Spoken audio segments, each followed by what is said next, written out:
You have no right to touch me! Get back now!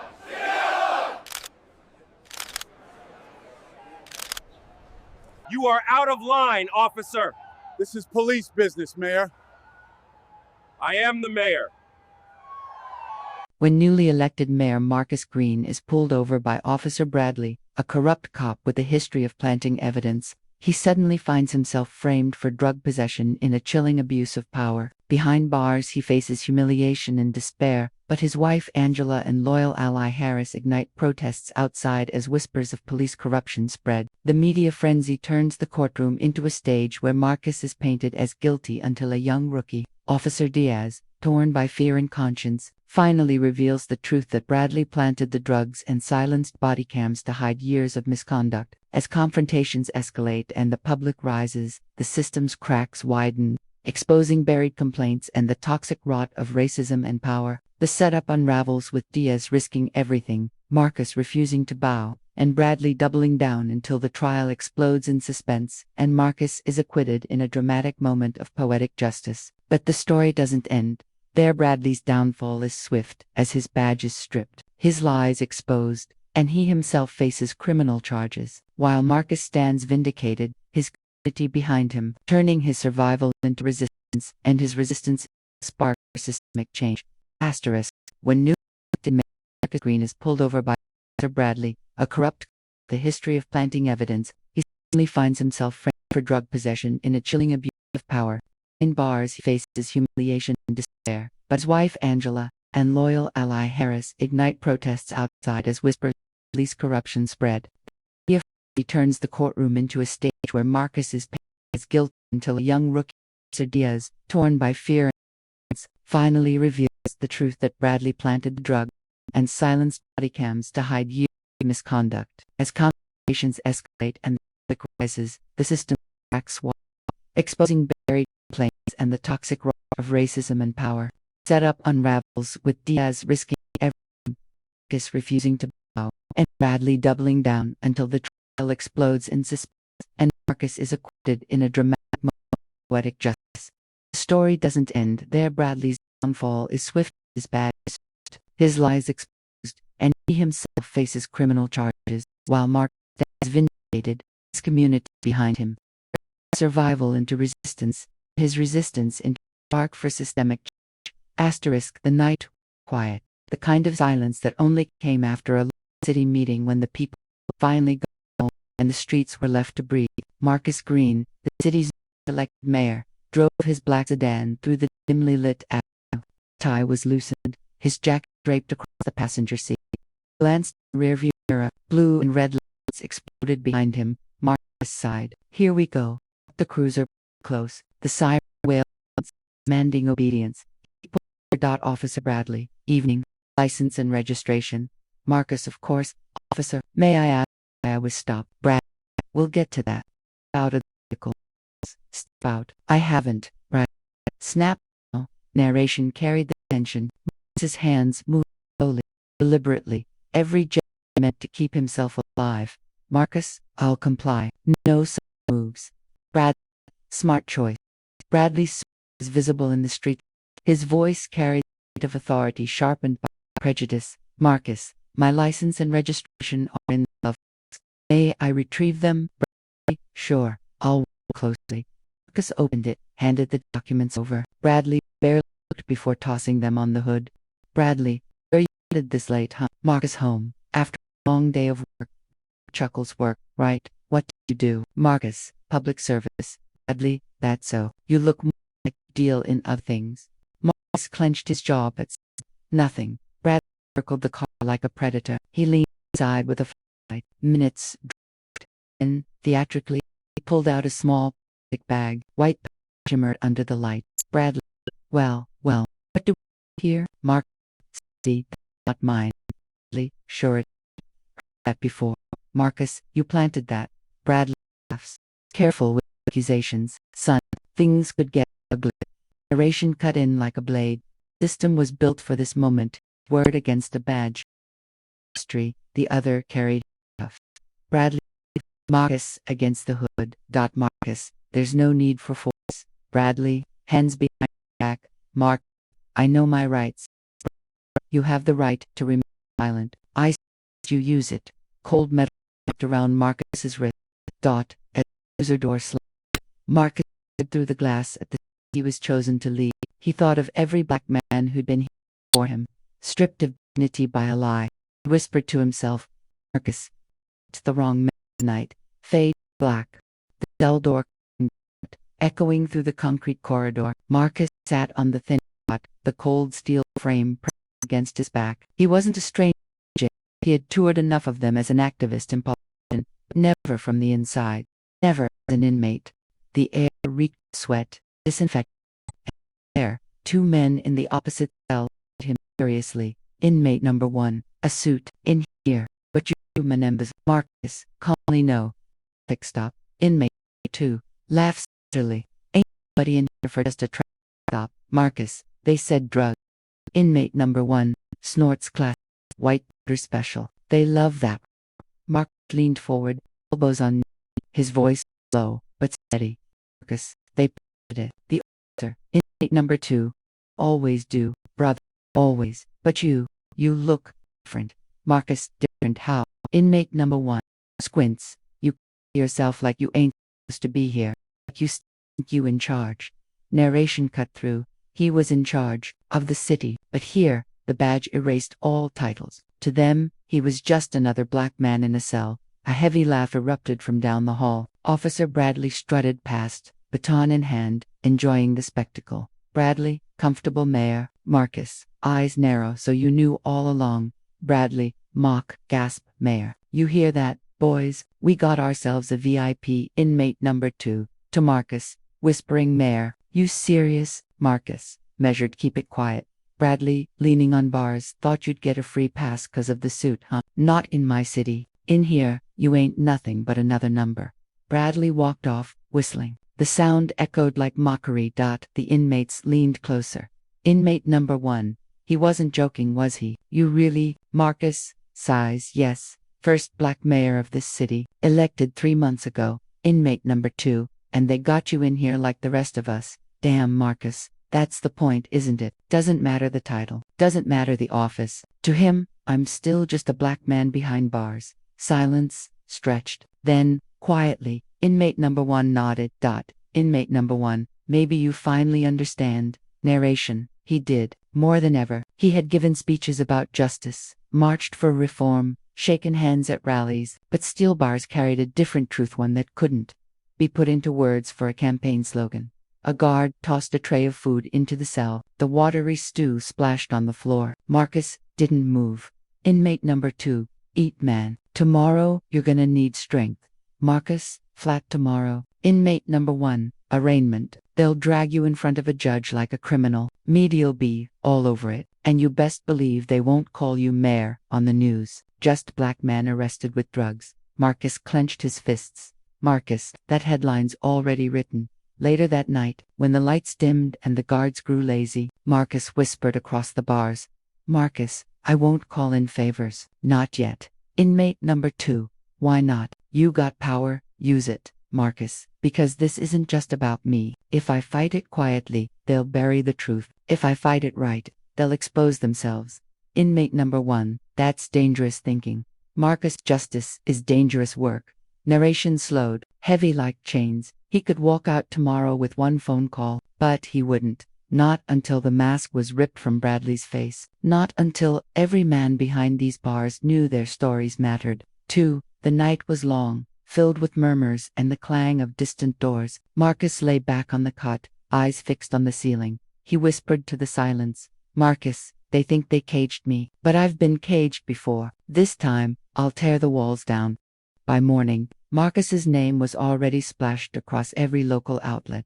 The news anchors spoke with the same polished detachment. Anchor on TV. A man was arrested late last night during a traffic stop for possession of narcotics. The suspect, identified as Marcus Green, was taken into custody. Police say the incident is under investigation.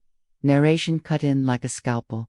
They called him suspect, not mayor. They called him criminal before citizen. His title, his service, erased with a single-frame black man in handcuffs. In City Hall. The council chamber buzzed like a hive. Reporters shoved microphones toward anyone with a badge or a seat of power. Reporter Councilman Edwards, does this mean Mayor Green should resign? Edwards, smirking. Well, leadership is about integrity. If allegations are true, we'll have to consider what's best for the city. Whispers rippled political vultures, circling. Meanwhile, in Marcus's home, Angela sat at the kitchen table, her face pale with rage. The TV replayed the same clip of Marcus being shoved into the cruiser. She clutched the phone as the door burst open. Their teenage son, Jordan, stormed in. Jordan, Mom, the kids at school already posting memes. They're calling Dad a crackhead. Angela, turn that off, right now. Jordan, why aren't they saying he's the mayor? Why are they showing him like he's just some thug? Angela's voice broke. Angela, because that's how they want people to see him. The phone rang. Angela answered with shaking hands. Marcus's lawyer voice, on phone. Angela, it's bad. Headlines are pushing the drug angle hard. Half the city council wants him to step down already. Angela, he won't resign. He can't. Lawyer, he has to choose his battles. Public opinion, Angela, cutting in public opinion, has always been against him. That's nothing new. She hung up, eyes blazing. Back in the jail's visitation room, Marcus sat across from Angela, the glass pane between them reflecting both their anger. Angela, Marcus, they're destroying you, our family. Jordan's breaking down. Marcus, steady, I know. Angela, then why don't you fight back? Call the governor. Call the DA. You have allies. Marcus, because if I fight for myself, I win one battle. If I let them show who they really are, maybe we win the war. Angela pounds fist on glass. And what if we lose you in the process? Marcus's jaw tightened, but his voice softened. Marcus, then my life becomes proof. Proof of what this system does, no matter the office you hold. Tears streaked down Angela's face. Silence filled the room, heavier than chains. Narration sliced in. He was a mayor in chains, a husband across glass, a father whose son now scrolled through mockery online. The machine of perception ground him down, image by image, headline by headline.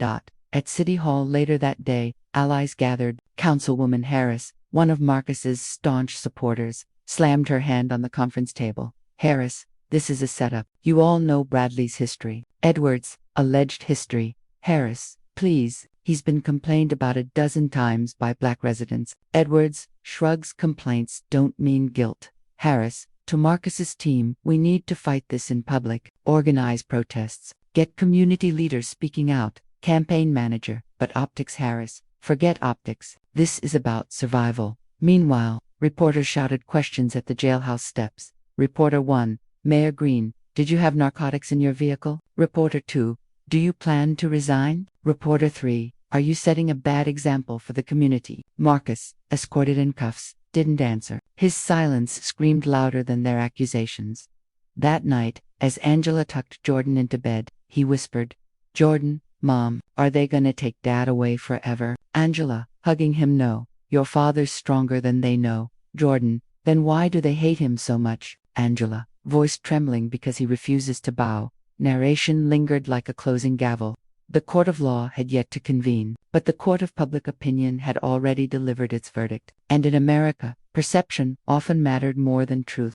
Marcus walked out on bail the next morning, his wrists still marked from the cuffs. The air outside the courthouse tasted like freedom, but not victory. Cameras flashed. Reporters shouted questions. Behind them, Officer Bradley leaned against a squad car, arms crossed, smirk carved into his face. Bradley waited until Marcus passed close enough. Bradley, low, venomous, enjoy the sunlight while you can. You won't see it much longer. Marcus, steady, you've made a career out of this, haven't you? Planting, lying, destroying lives. Bradley grins careful. Mayor, I'm still the law here. Marcus, no, you're just a man with a badge, and that badge won't save you forever. They locked eyes, predator and prey, though neither could decide who was which. Inside City Hall, the chamber was split like a battlefield. Council members filled the long mahogany table. Some offered sympathetic nods, others sharpened their silence into daggers. Councilman Edwards spoke first, his voice dripping false concern. Edwards, Mayor Green, the situation is regrettable for the city's image. Perhaps stepping aside would be best. Marcus, firm, I was elected to serve. I won't abandon my post because of a lie. Councilwoman Harris cuts in, this is a setup, and we all know it. Edwards, mocking smile, allegedly. Until the courts decide, the mayor is a liability. Marcus's fists clenched under the table. Marcus, a liability or a threat to people like you who profit off a broken system. Edwards snaps, careful. Green, you don't have the ground to make accusations. Marcus leans forward. I've got more than ground. I've got truth, and truth doesn't need permission. The room fell into a tense silence. Harris nodded, but others avoided Marcus's gaze. Narration carved the moment. Power wasn't lost in handcuffs, it was lost in these rooms, when silence turned into complicity. Later, in his office, Marcus paced while his lawyer spread papers across the desk. Lawyer, the evidence is weak. We can fight this in court, but politically, you're bleeding allies fast. Marcus shakes head. If I quit now, Bradley wins. The system wins. Every headline about another black man caught with drugs stands. I won't give them that. Lawyer, then you need proof, not just words, something that ties this back to Bradley. Marcus stopped pacing. Marcus, then we dig. Every case he ever touched, every life he ruined. That evening, Angela confronted him at home. Angela, you're at war with a machine. Marcus, machines don't bleed. Marcus, quiet, but they break, and every machine has a weak gear. Angela, voice trembling. And what if that gear breaks you first? Marcus steps closer. Softer then, at least it'll prove the machine isn't invincible. Narration struck. This was no longer just survival. It was resistance. Marcus wasn't only fighting for his name, he was fighting for everyone whose names had been buried without a headline. The chapter closed on a quiet but powerful moment. Marcus stood alone at the window of City Hall, looking out over the city skyline. His reflection stared back. Meyer, suspect, black man, father, all identities colliding. He whispered into the glass, Marcus, they think this ends with me. They're wrong. The police precinct hummed with late-night chatter, the smell of stale coffee and cigarette smoke hanging in the air. Rookie Officer Miguel Diaz sat at his desk, staring at his report. His pen hovered, trembling. Every word he wrote was a lie or, at least, an omission. He had seen Bradley slip the bag into Marcus Green's car. He had seen his smirk afterward, and he had stayed silent.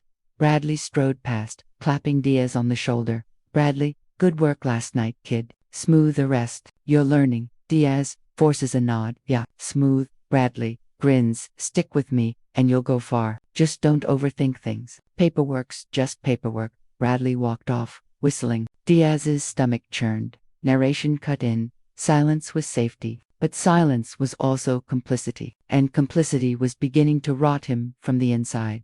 That night, Diaz couldn't sleep. He stared at his ceiling fan turning in slow, endless circles. Finally, he picked up the phone and dialed a number he had written on a scrap of paper. Marcus Green's lawyer. In a dimly lit office. Marcus sat with his lawyer when the phone rang. Lawyer, hello. Yes, who's this? Diaz's voice, shaky. Don't use my name. I was there. At the stop. Lawyer, go on. Diaz, your client didn't have drugs. Bradley, he planted them. Marcus, leaning forward, why are you telling us this? Diaz, because I can't carry it anymore. I've seen him do it before. Black men, mostly. He picks them, he breaks them. And the department. Marcus cuts in the department, covers it up. Diaz, after silence. Yes. Marcus's voice was sharp but calm.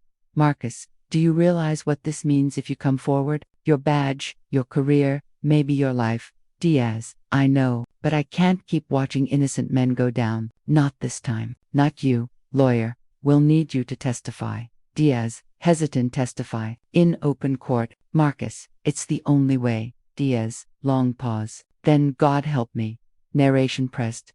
For the first time, the fortress had a crack, but cracks cut both ways. They could open to light, or collapse the whole wall on everyone inside. Days later, Marcus met Diaz in person. They sat in the back corner of a quiet diner, voices low. Marcus, you're young. Why risk everything for me? Diaz, it's not just for you. I joined to serve people, not destroy them. But Bradley, he's poison. He thinks the badge makes him untouchable. Marcus nods slowly. It has, until now. Diaz leans in. You don't understand. Bradley isn't working alone. Every time someone complains, it disappears. Internal affairs sweeps it under the rug. He has protection.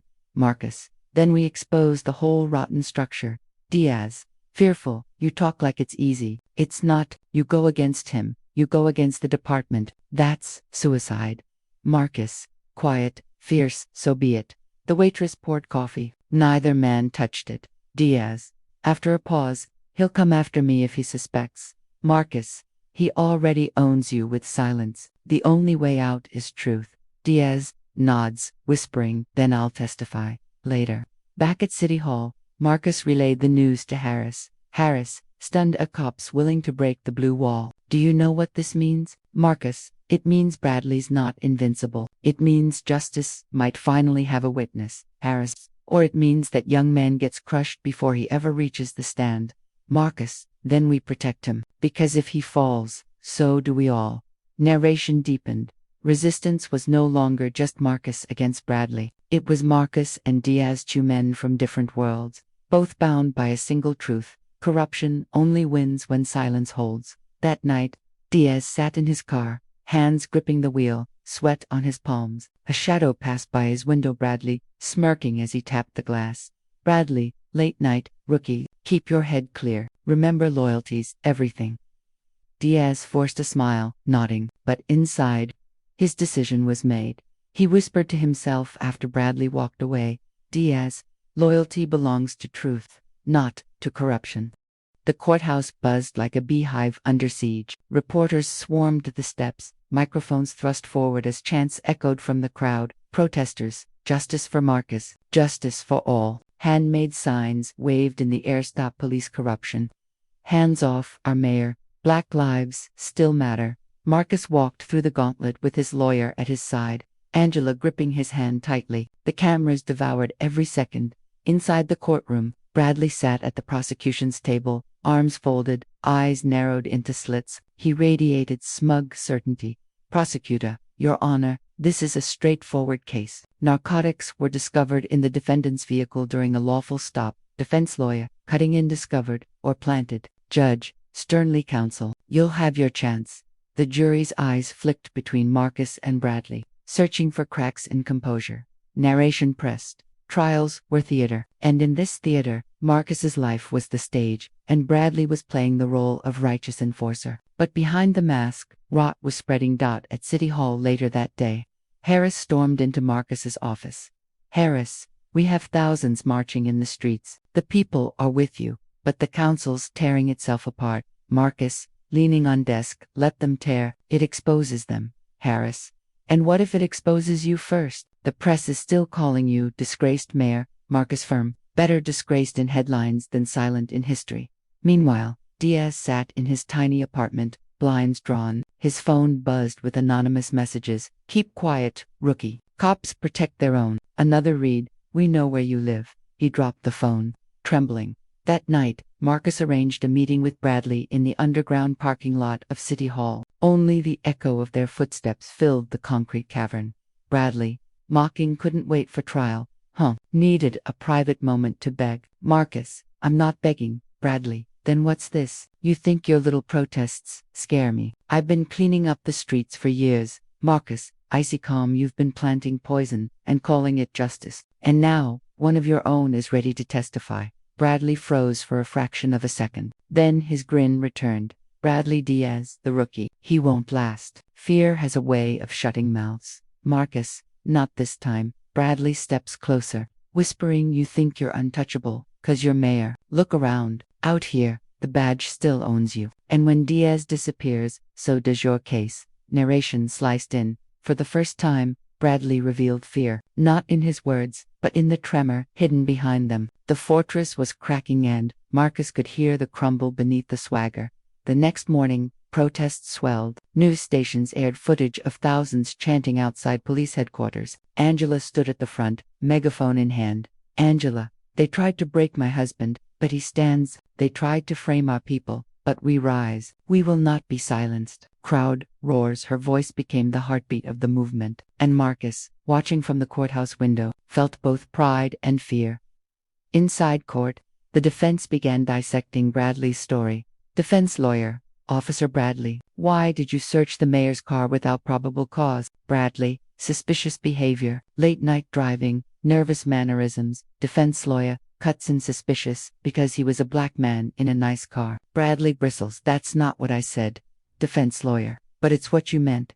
Gasps rippled through the courtroom. Bradley's jaw tightened. narration burned, words had power, and sometimes, the slip of a word cracked a mask wide open. That evening, Marcus met Diaz again, in secret. The young officer's hands shook as he clutched a folder.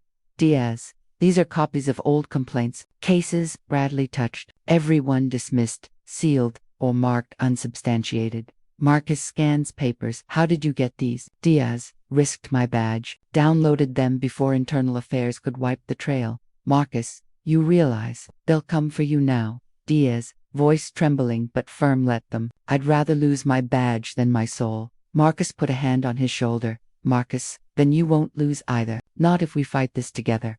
Back in his squad car, Bradley received a phone call. Unknown voice, the kid's talking. You better shut him up.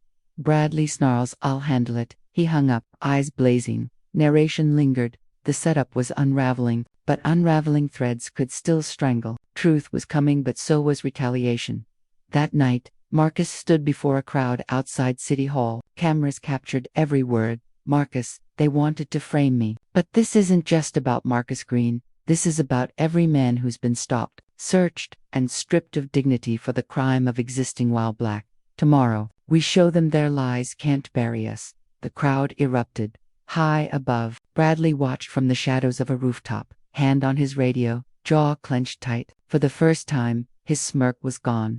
The courtroom overflowed. Reporters crammed into benches. Protesters gathered outside, their chants audible through the thick glass windows. The tension wasn't confined to the streets anymore. It had breached the walls of justice itself. The judge rapped his gavel. Judge, order. This is a court of law, not a circus. But no gavel could silence the truth clawing its way into daylight. Prosecutor, ladies and gentlemen of the jury, the facts are clear. Narcotics were found in Mayor Green's vehicle during a lawful traffic stop. This is not about politics. This is about law and order. Defense lawyer, standing slowly, not about politics. When the officer who claims to have found these drugs has a history of misconduct buried by the system, when the so-called facts rest solely on his word, the jury leaned forward, all eyes cut toward Bradley, seated stiffly at the witness stand. His uniform looked pressed, his badge polished, but beneath the shine, sweat beaded at his temple. Defense lawyer, Officer Bradley, remind this court, did you or did you not initiate the search without a warrant? Bradley, jaw tight. The suspect, Maya Green, was behaving suspiciously. His eyes shifted. He avoided questions. Defense lawyer, so suspicion replaces law in your book. Bradley, it was probable cause. Defense lawyer, probable or prejudice. Gasps erupted from the gallery. Narration cut in sharp words, sliced like blades, and every answer Bradley gave drew blood not from Marcus, but from himself. The defense motioned to the bailiff. A folder was carried forward. Defense lawyer, Your Honor, we present Exhibit 47, Internal Affairs reports documenting multiple citizen complaints against Officer Bradley, each one dismissed without trial, each one echoing the same accusation, planted evidence. The courtroom murmured like a rising storm. Prosecutor, furious, objection. Those cases were never substantiated. Judge, pounding gavel, overruled. The jury will consider the documents. Bradley shifted in his seat, his eyes darting toward the exit, as if calculating escape routes. Then came the moment no one expected. The defense called their surprise witness. Defense lawyer, call Officer Daniel Diaz to the stand. The gallery erupted again. Bradley's face drained of color. Diaz walked slowly, nervously, clutching a Bible as he was sworn in. His voice trembled at first, but steadied as Marcus locked eyes with him across the room.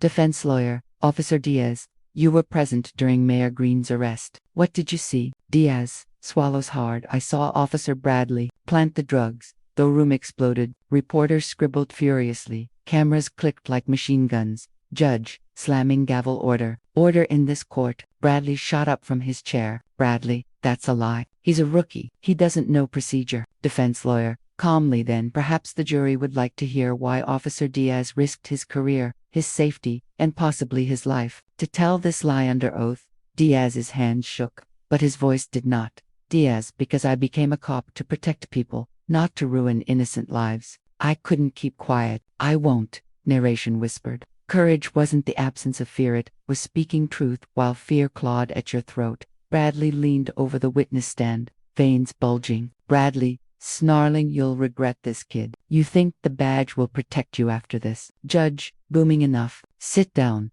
Officer Bradley. The defense struck again, pulling another document. Defense lawyer, Your Honor, we submit body cam metadata. Officer Bradley's device was deactivated during the precise window when the drugs were allegedly found. The jury stiffened. The picture was forming. Complaints buried, body cam silenced, rookie testimony unveiled. Marcus sat silently, fists clenched on the defense table. His silence was louder than any speech, the silence of a man watching the lies that tried to crush him collapse under their own weight. Closing arguments sealed the theater. Prosecutor, don't be swayed by theatrics. This is about evidence found where it should not have been. Mayor Green's car. Defense lawyer, yes, found there because Officer Bradley put it there. And now, you've seen the pattern. The buried complaints, the silenced body cam, the rookie's testimony. Ask yourself, do you believe in truth, or do you believe in a badge that hides behind lies? The judge dismissed the jury to deliberate. Hours passed like years. Protest chants outside grew louder, drums beating like war cries. Marcus sat with Angela's hand in his, her whisper steady. Angela, whatever happens, they can't erase what was spoken today. Finally, the jury returned. The foreman stood, paper in hand. Judge, has the jury reached a verdict? Foreman, we have, Your Honor. The courtroom held its breath. Foreman, on the charge of possession with intent to distribute, we find the defendant, Mayor Marcus Green, not guilty. The room erupted. Cheers from the gallery, chants from the street filtering in through the walls. Angela sobbed, clinging to Marcus's arm. Bradley, red-faced and trembling, leaped to his feet. Bradley, this is rigged. He's guilty. He's guilty. The judge's gavel thundered. Judge, Officer Bradley, sit down before I hold you in contempt. But Bradley couldn't sit. He stormed out of the courtroom, trailed by reporters shouting questions. Narration landed like a hammer. The truth had spoken, but justice was not yet finished. The trial had freed Marcus, but the reckoning for Bradley was only beginning. Morning light poured over the city like a verdict from heaven. The trial was over. The verdict delivered, but the battle was not yet done. For Marcus, freedom came with a new weight. What would justice look like now? He stood at his office window, watching the streets below. Protesters still gathered, but now their chants were triumphant. Signs waved in celebration. Mayor vindicated. Bradley must pay. Truth won today. Angela came up behind him, resting a hand on his shoulder. Angela, you won. Marcus, quietly, no, we survived. Winning comes when the system stops protecting men like Bradley. Across town, Bradley slammed the door of his precinct locker, stuffing his uniform into a duffel bag. Officers avoided his eyes as he stormed through the hall. The whispers followed him like shadows. Officer 1, muttering, planting evidence. Can you believe it? Officer 2, always knew he cut corners. Officer 3, low voice, he's finished. Bradley turned on them, voice shaking with rage. Bradley, you cowards, you're nothing without me. I built this department, but no one responded. Silence, the kind that meant exile, swallowed him whole. Narration cut in.